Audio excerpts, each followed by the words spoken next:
Hi, everyone. I'm Erica, I'm Brian. and we are the Bakers of thebakers.tv. And we work online with men and women who are wanting to create easy communication and deep connection in their relationships and their friendships. And we are coming to you tonight. Usually we do a weekly live video, typically on Monday nights. And we are basically leading up to us being able to meet our mentor, Nicole Walters, and Dave Ramsey and Christy Wright at the Business Boutique in San Antonio at the end of April this month. It's like 3 weeks away. I know. Okay. It's a trip we won from our mentor based on some things that we had done in the group. And we're going to be able to go there and have a private Q&A session with Dave Ramsey and his daughter, Christy Wright, and Nicole, obviously, and then meet a bunch of our friends that we've made that are fellow entrepreneurs. And we're really, really excited about it. It's kind of crazy because these people we met online and we feel like they're some of our best friends. So, but anyways, we decided that we wanted to do 16 stories, one each day before leading up to this awesome trip, just reflecting on the things that God has done in our life and different stories. So these aren't going to be super long, just a couple of minutes, but to give you an idea of what God has done in our lives, to give him glory and just taking this time to reflect on those things. So Brian actually came up with tonight's story, and he wanted to tell you guys about how God saved our relationship. One of the many times, right? Yes. So this story takes us back to the dating years, which are a terrible time. Dating is not fun. It was messy. We had good and bad times. Yeah. So we talk about the fact that our relationship has not been perfect, and this time especially was not perfect. So we had been together at this point for about 2.5-ish years, and kind of recognized this is not ready for marriage. So I was like, hey, if it's not ready for marriage, and we've been together for like 100 years now, I'm ready to just call it quits. So yes. No, go ahead. So we did, and it left us heartbroken and alone for the first time in years, and in a really just vulnerable spot where we had the person that had been our everything, and the person that we had always gone to when things got rough was no longer there for us. Which was each other. Yeah. We went to each other for all of that. Yeah. So so one day I was praying, and I went to a place in Bellefontaine-ish area that we used to live in, and there was a lake there, and just walking along the beach and praying and wondering what is supposed to come of all this. Why have we gone through 2.5 years of relationship only to break up?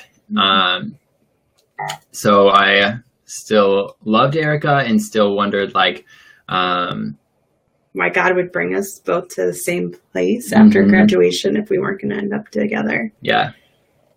So, and we were in Bellefontaine, Ohio. There were like 6 people there our age. So I was like, what am I going to do now? So again, just praying with God and wondering, what do you have in store? And his answer didn't answer anything, but he said, it's going to be okay. So as I'm walking along in this place, I just heard him say like, it's going to be okay. And I didn't know whether that meant that we were going to get back together, or if he had something better in store, or what, but I just knew that it was going to be okay because God said it was going to be okay, and he knows stuff and he loves us. And if he says it's going to be okay, it's going to be okay. And when we broke up, Brian, the reason that we broke up is he felt like that there was something that was amiss, and that, I think we weren't happy every day. I mean, we had happy moments, don't get me wrong, but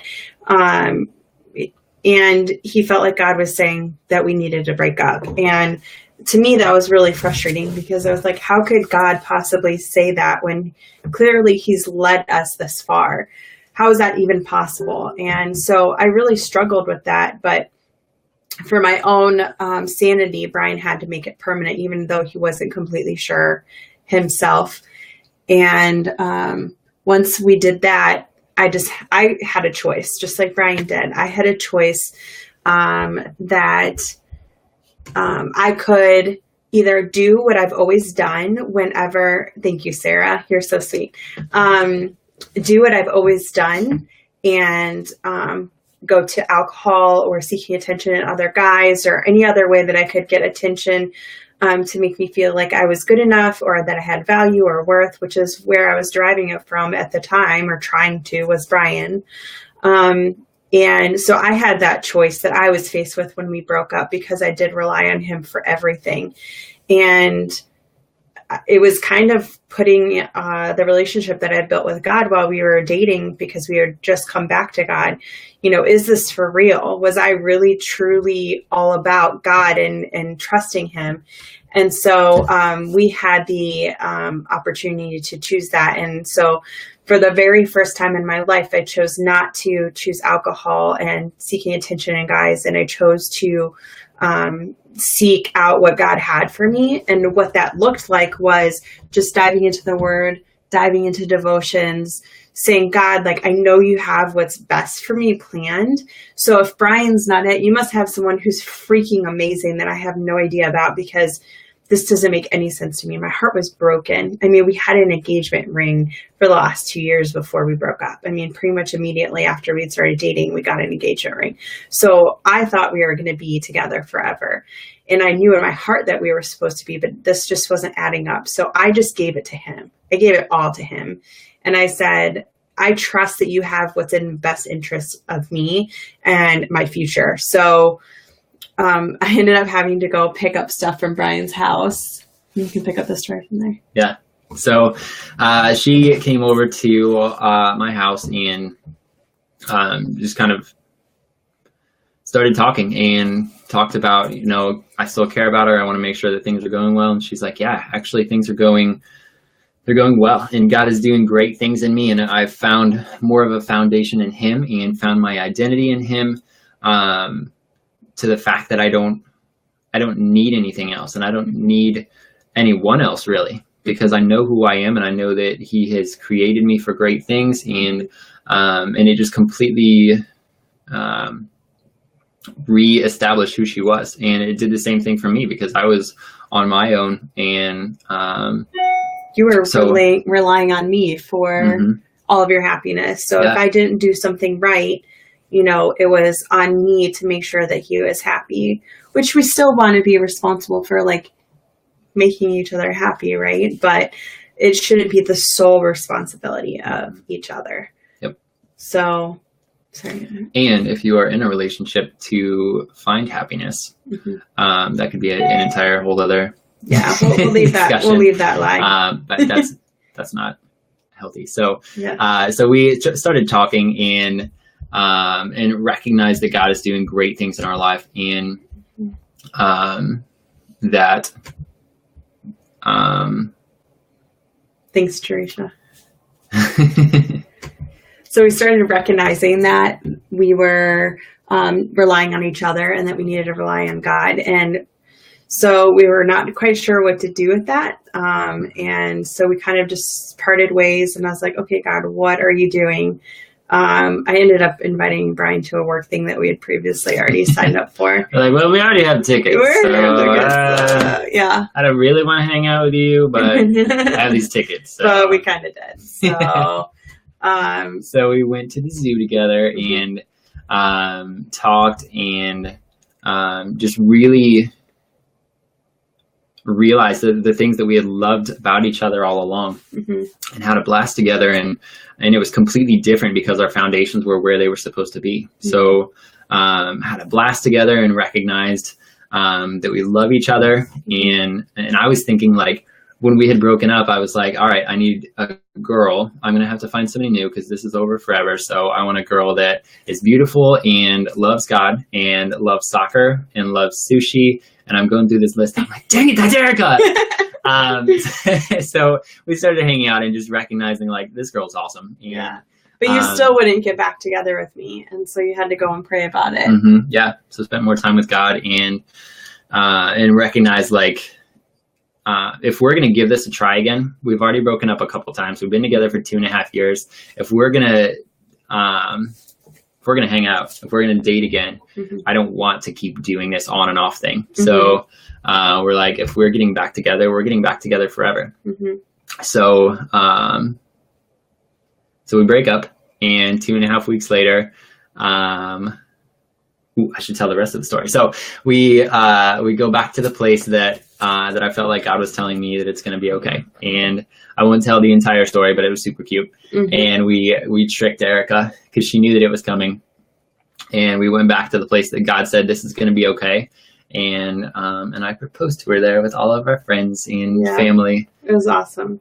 It was really cool. It completely shocked me, even though I knew it was coming. So it was awesome. So in a rough point in our life, God showed up and said, hey, this is going to be okay. And I didn't know what that meant, but I trusted him because I know that he loves us and takes care of us. So I just thought out what that meant. And for us, that meant that we were getting back together and stepping into a relationship that will encourage us. And that was a big deal for you because you were Mr. Commitment Phobe. Like, let's be real. You were a commitment phobe. Sure. Yeah. You don't want to admit that? No. He would squirm about it all the time, even though we had bought a ring. Like, he just felt uncomfortable about it because he didn't want to sign up for something that he'd be miserable for the rest of his life, which I don't blame you. But in the end, it ended up helping us. But it was really hard. So when he did finally come around, I was like, man, God must have really done something in his heart and in my heart, because there's no way that this would have worked out. And that we wouldn't have been divorced already at this point if we hadn't discovered that one truth that, and anytime really God's challenged us and put things in our path that we're like, God, why are you doing this? Afterwards, we're like, holy cow. Like it's completely transformed the way that we think about anything moving forward. But we have to decide to let it change us. And until we do, then we're just going to keep going through that same crap over and over and over again. So that's story number 1, guys. We're going to do this 15 more times each day leading up to the day that we leave for our trip to San Antonio, just to reflect on the goodness that God has done and weaved his DNA completely through every single part of our lives. And we wouldn't be who we are or where we are today without listening to him and having him guide every step. So we love you guys and thank you for joining us. And we'll be seeing you guys tomorrow. See ya. Have a good night.